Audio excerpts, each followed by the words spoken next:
So, I trust that most people watching this video have seen or at least heard of Spongebob. SpongeBob SquarePants is an animated comedy TV series that began airing on Nickelodeon in 1999. The show was created by Steven Hillenburg, a marine science educator and animator, with SpongeBob being the highest rated TV series to ever air on Nickelodeon, which should not come as a surprise to anyone, let's be honest here, and it's also the 5th longest American animated TV series. So with the show that's been on the air for over 20 years, it really should not come as a surprise to anyone that there's gonna come like a lot of lost media from this series, and that's what I'm gonna be discussing in this video today. So I did some research and I decided to put together like this really big long list of lost SpongeBob media, because why not? Now there is something I want to point out before I get into the video, and that is that some of the things I'll be covering in this video are lost SpongeBob media. However, some of the other things I'll be covering are technically found SpongeBob media, meaning that, they were once lost media, but it's not anymore because, it's found. But since they were once lost media, I'm going to add them to the list anyways. So I'm going to be splitting this video into two different sections. The first section is going to be lost SpongeBob media. The second section is going to be found SpongeBob media. Alright, well, I don't know how to end this intro. This is kind of awkward, so I guess we'll just get into the video.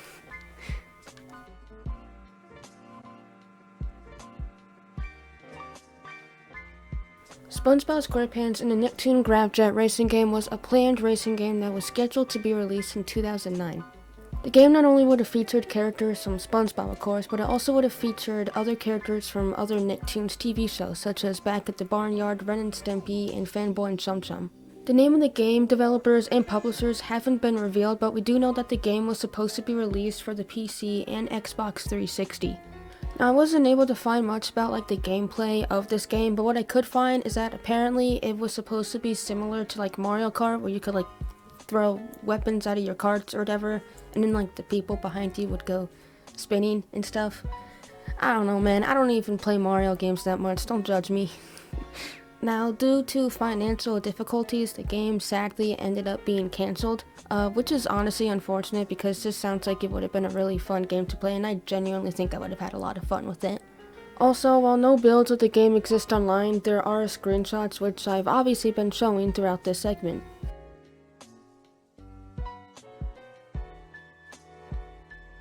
Ain't Life a Beach was the first ever piece of SpongeBob media, being released in 1999 to help promote the show's premiere. Featured with the kit was a folder that had original model sheets of the characters. The kit also came with early character bios and the history of the show's development. Now, in my opinion, the best thing about this kit was that it included like these raunchy pulp culture taglines and references, and for obvious reasons, this ended up being pulled from the show's advertising. I just think that's kind of funny, so I wanted to include that. The vast majority of the info about this kit comes from an eBay listing online, and in this listing we can see the parcel text of 3 pages.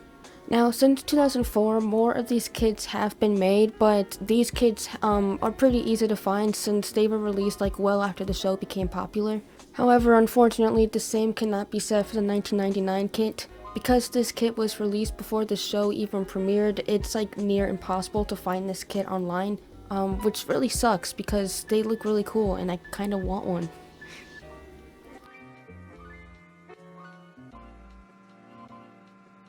On October 26, 2009, Heavy Iron Studios released the game SpongeBob's Truth or Square. However, before the game was titled Truth or Squared, it had a different name to it, Happiness Squared. Game developer Rodo, bro, I gotta be honest with you, I don't know how to pronounce his last name. But anyway, he is a game developer who created and uploaded a teaser trailer for the game and then uploaded it to YouTube. Now, looking at the demo, it appears to look very familiar to Battle for Bikini Bottom, which is also developed by Heavy Iron Studios. Now, if you're familiar with the game Truth or Square, then you'd know that SpongeBob has this cool spin attack in the game. Well, that spin attack was replaced with SpongeBob spinning 2 spatulas in Happiness Squared, so that's one difference. More differences include happiness points being used in Truth or Square, which are basically just tokens with SpongeBob's face on them, whereas in Happiness Squared, not only are the happiness tokens redesigned, but there are also Patrick tokens as well. The last and probably biggest difference is that the enemies in Truth or Square are robots, while the enemies in Happiness Squared are just the fish from Bikini Bottom with hammers as weapons, which is honestly kinda cool. The game was supposed to be released in the fall of 2009 on the DS, Wii, PlayStation 2, and the PlayStation Portable. But it was during the end of the development stage that the game ended up being renamed to Truth or Square just to help promote the Spongebob episode of the same name. And since then, no playable beta builds of the game have ever been leaked.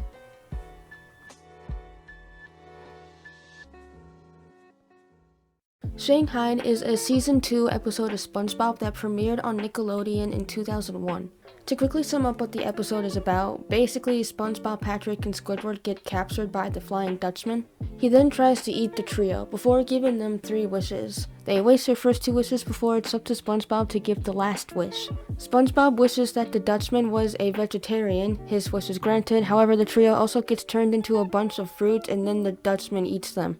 Now this episode of SpongeBob was rather unique among other episodes because you got to actually vote and choose the ending of SpongeBob, Patrick, and Squidward, so it was basically just like a choose your own ending type of episode. All of this, by the way, was hosted by Patchy the Pirate. Squidward of course wishes that he never met SpongeBob and Patrick, which again should not come as a surprise. And then Patrick being, well, Patrick just wishes for gum.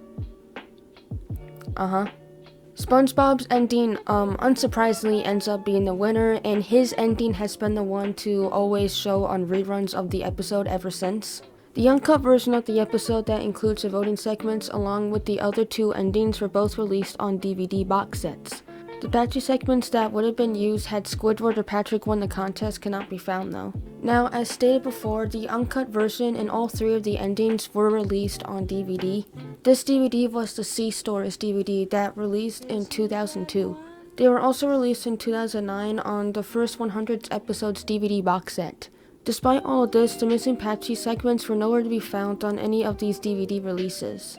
There was a little bit of a breakthrough in this case though, however, when these segments were uploaded to YouTube in Spanish by YouTube user DarkLucario3000 in 2016. But unfortunately, the original audio for these segments is still lost.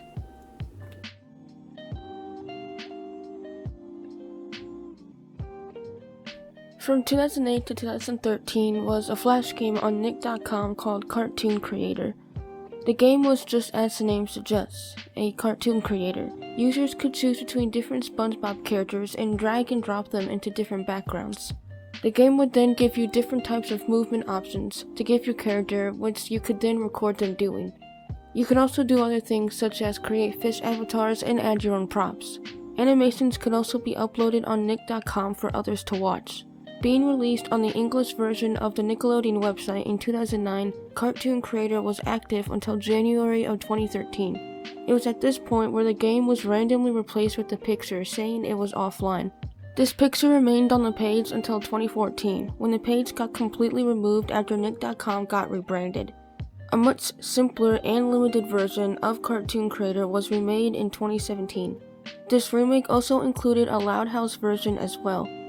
And when I say this is a way more limited remake, I mean really limited. You couldn't actually even make animations, all you could do is just simply make comic strips.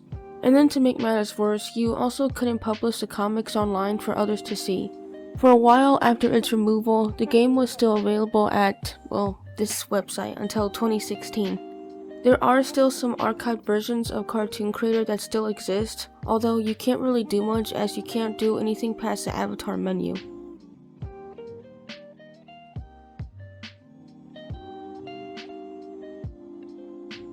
In 2002, 3D Groove developed a game for Nick.com titled SpongeBob Saves the Krusty Krab 3D. This is the summary of the game. The evil plankton has stolen all the Krusty Krab's Krabby Patties and littered them all over the ocean floor. Mr. Krabs is terrified. Can SpongeBob collect all the Krabby Patties before opening time and save the Krusty Krab? Probably. Now, for the longest time, no one could find or play this game. That was, however, until March of 2015. It was then that Lost Media Wiki user KoboChat leaked a working trial for the game that you could download. However, this trial was soon removed by user Tommy Shadow, and they were able to make the game playable on all modern Windows computers.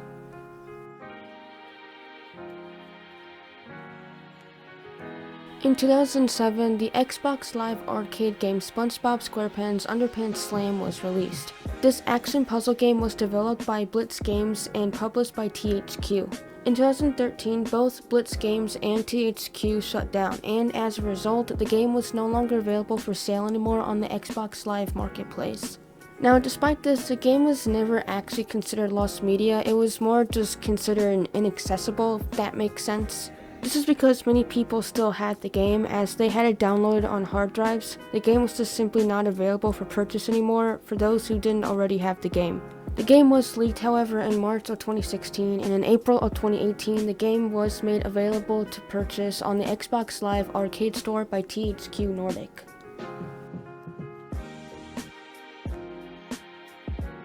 So there's a number of SpongeBob episodes in the early days of SpongeBob that have a certain song used throughout them. The name of this song is called Warblowers, written by the surf rock band Blue Hawaiians. Warblowers was written specifically for SpongeBob, and some of the episodes this song appears in is Reef Blowers and Hall Monitor. The song was considered lost for a while, as no one was able to find the full version of the song because the full version was never played in any of the SpongeBob episodes. But on June 27, 2016, YouTube user SpongeDiver's Music uploaded the song in its entirety on YouTube, and you can now go on there and listen to the entire song if you want.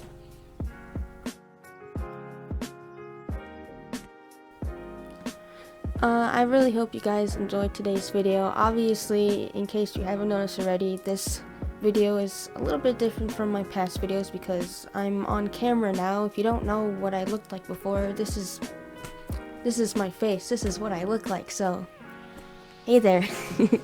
But yeah, expect videos to be in this format from now on. I hope you guys like it like this. I do.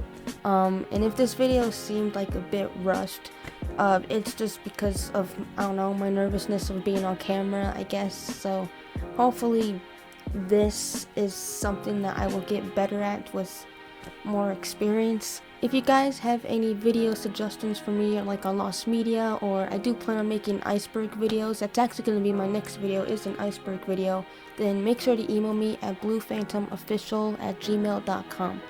I also have a Twitter, which is bphantomhorror, and I have an Instagram, which is bluephantomhorror, so if you want to follow any of my social media accounts just for like updates on the channel and occasional pictures of my kitty cat, then make sure to follow those, social media stuff. Alright, well, I have no idea how to end this video because I'm super awkward with that type of stuff, so I hope you guys stay safe and healthy out there, and I will see you all in the next video.